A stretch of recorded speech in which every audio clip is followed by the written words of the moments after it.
Good evening, everybody. Welcome to Through the Dragon Gate, the first ever online Trese tour. I am your host, B Canapi of WanderManila. In a few minutes, I'm going to take you through some of the places in Metro Manila that have inspired stories in the pages of Trese. But first, a bit of an introduction to those who are not initiated with the world of Trese. Trese is a local comic created by Pujetan and Kaju Baldissimo more than a decade ago.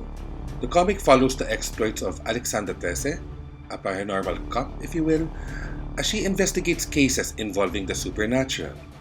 To quote the byline that appears on the compilations, "When crime takes a turn for the weird, the police call Alexandra Trese."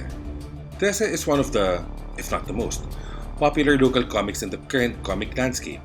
It can be argued that Trese helped reincorporate Philippine mythology into Filipino pop culture and inspired the new generation of artists and writers to explore it as well.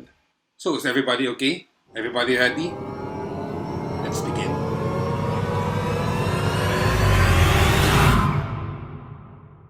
What separates Trese from other comics are its engaging stories, which manage to combine elements from the real world and the fantasy world so well that it almost feels seamless.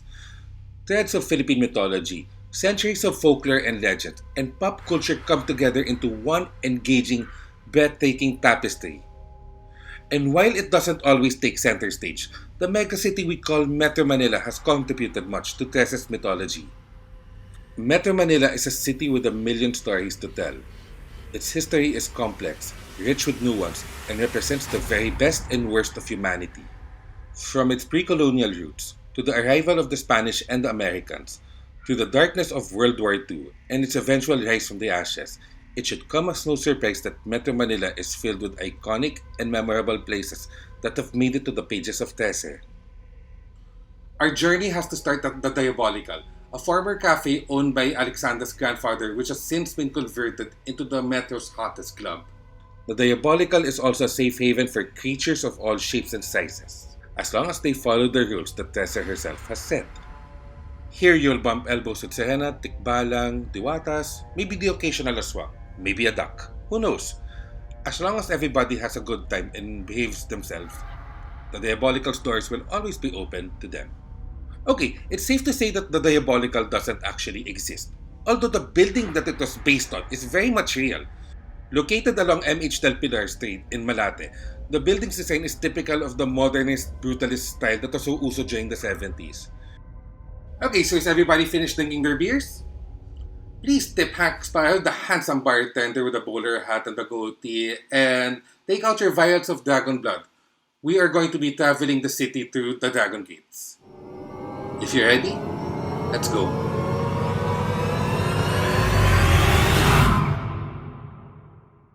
We are now in what is probably Quezon City's most infamous street, Baleta Dive. From the onset, Baleta Dive is just another street in a city with too many of them. The street does have some of Metro Manila's oldest balete trees, which probably led to the creation of the most popular urban myth in Philippine pop culture, the White Lady of Baleta Dive. There are many origin stories for the White Lady. Some say she was a hit-and-run victim. Others say she was a student that was raped and killed by a taxi driver. Still others say that she was killed by her own family in one of the stately mansions along the street. Baleta Dive is the main location of the first ever Trese case at the intersection of Balete and 13th Street. It takes 2 pages for readers to realize that the Trese comic was going to be something else when it was revealed that someone was able to kill a white lady. Taking an aspect of pop culture and twisting it around itself is one of Trese's defining traits, in which continue to separate this franchise from the pack. Now, if all of you are finished marveling at the inordinate amount of street lamps in Baleta Dive, we are going to jump to our next location. Kapit na mabuti.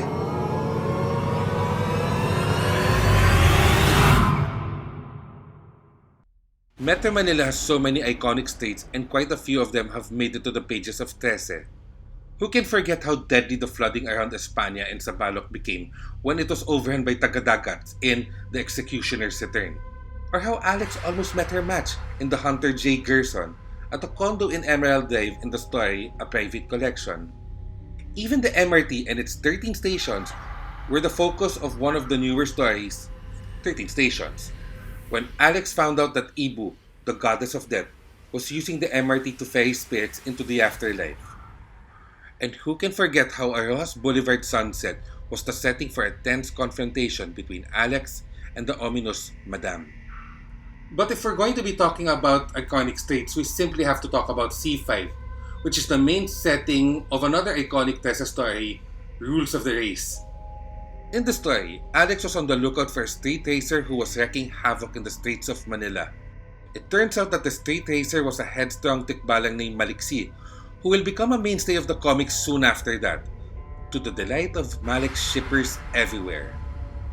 C5, or Circumferential Road 5, is actually one of the newer states in Metro Manila, relatively speaking, as most of the sections of C5 were only open to the public in the 90s.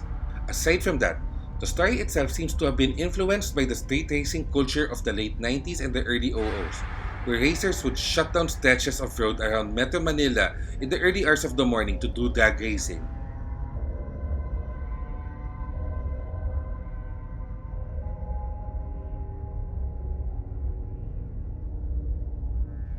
Okay, so are you ready for another jump? Okay pa? Let's go!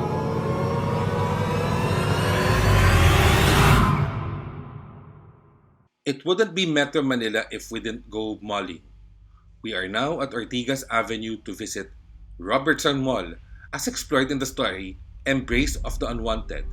Here we meet Jeremy, scion of the influential Gotang Leung clan, hidden from the world at the heart of the mall for being a half-dragon, who used to have a nasty habit of pulling young women from dressing room. If anybody here suddenly thought of Alice Dixon, you're welcome. Skin change in just 7 days. Obviously, you can't talk about Robertson Mall if you're not going to talk about Magna Mall, which is only 5 blocks apart from each other. In the same story, the parking lot of Magna Mall was infested with a horde of Tianaks, no thanks to a doctor doing illicit abortions in her clinic. Okay, so Robertson Mall and Magna Mall are obviously based on Robinson's Galleria and SM Mega Mall. And it's interesting that these two malls were referenced because these two malls helped define the concept of malling in Metro Manila.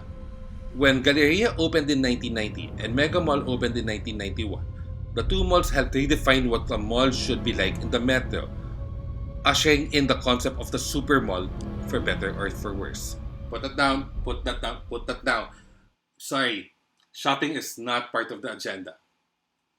If we're ready, we're going to jump over to Makati. Okay? Let's go.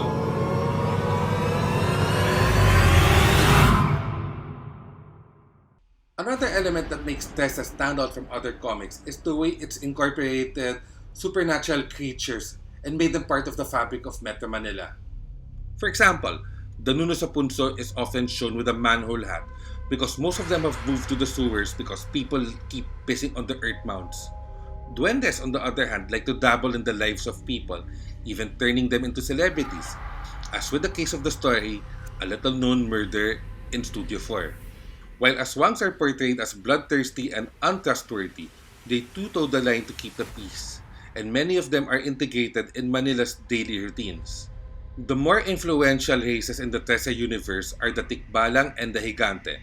Both races are shown to have ancestral roots in the metropolis, both races seem to be very affluent and very powerful, and both races have treaties with the Trese family in keeping the peace and balance of the city. Nowhere is this more evident than in the stories Maverick Rider and the Judge's Verdict, where, among other things, the Tikbalang and the Higante are shown having a friendly football match at the Manila Polo Club during midnight. I mean, they wouldn't even accept Manny Pacquiao as a member even if he has all the money possible. I mean, talk about exclusive. In the Trese universe, one of the most powerful Tikbalang tribes is the Armazan tribe. The public face is known as the Armanaz family, a wealthy and powerful family with business interests across multiple fields. Based on the illustrations, the Armanaz Tower has an uncanny resemblance to the Ayala Tower 1 building in Makati. The Armanaz Tower is not just their headquarters, it is their place of residence of the Armazan Tikbalang tribe. That their tribe is comfortably situated in the best building in Metro Manila's financial center should tell you how powerful and influential the Tikbalang are in the Trese universe. You guys still okay for another jump? Don't worry, we're just heading down the road. Okay? Let's go.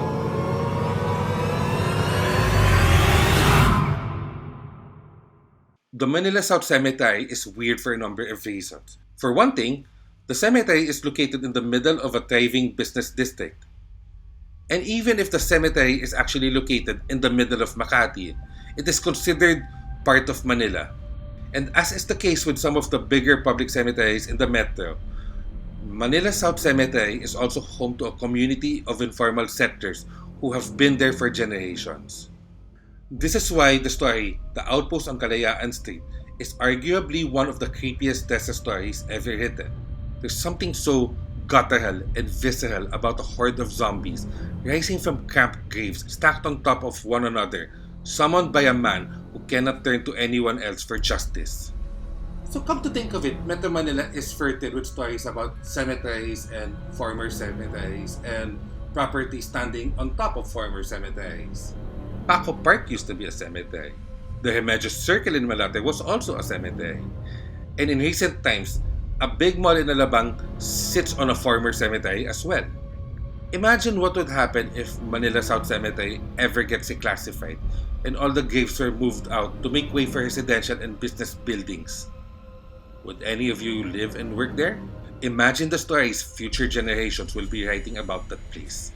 Okay, we're done here. We're done. Done, okay? We're heading back to the Diabolical, but first we'll pass by a few other locations on our way back. Good?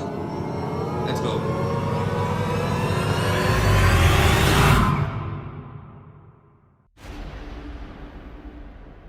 Trese pays homage to a lot of pop cultural icons within its pages, and some of it is reflected in the largest and smallest of details. In the Darna tribute, Our Secret Constellation, Alex visits Nida Vargas at her home in Marte Street, supposedly in Quezon City. Marte Street does not exist, but in ancient Darna lore, Marte is the planet where Darna stone came from. As a tribute to a very popular boxer, Trese actually stepped out of Metro Manila to visit General Santos City to watch the universe's version of that boxer fighting 12 supernatural opponents once a year in the story, The Fight of the Year. Malacanang Palace also makes an appearance in Trese in Book 6, where it is referred to as Palacio. In this world, the Palacio is a stately mansion along the Pasig River where the woman referred to as Madame and her departed husband used to call home. Welcome back to the Diabolical. Please, take a seat and relax.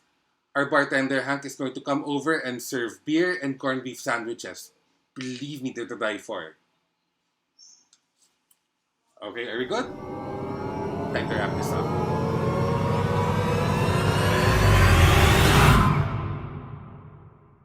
Most of the stories of Trese have taken place across Metro Manila, and yet there are still many places in Metro Manila that Trese has yet to go to. For stories to be written, Trese has not been to Intramuros just yet, has not really explored Quiapo, has yet to explore BGC. There's the city hall that looks like a coffin when viewed from the sky, a mall that sits on top of a former graveyard, the film center where hundreds of workers are allegedly buried beneath its foundations, the mighty river that cuts through the metropolis, a monument for a president that looks like more than just a monument. The list goes on and on. Maybe these places will make it to future editions of Trese. Or maybe it won't. Who knows? Perhaps now is the time for some of you watching this presentation to take a page out of Trese and draw inspiration from the story places that inspired the stories. Who knows? Maybe the next big literary work may come from you. But once again, I have been Benjamin Canapi of WanderManila, and this has been Through the Dragon Gate, the first Trese online tour. Good night. Thank you very much.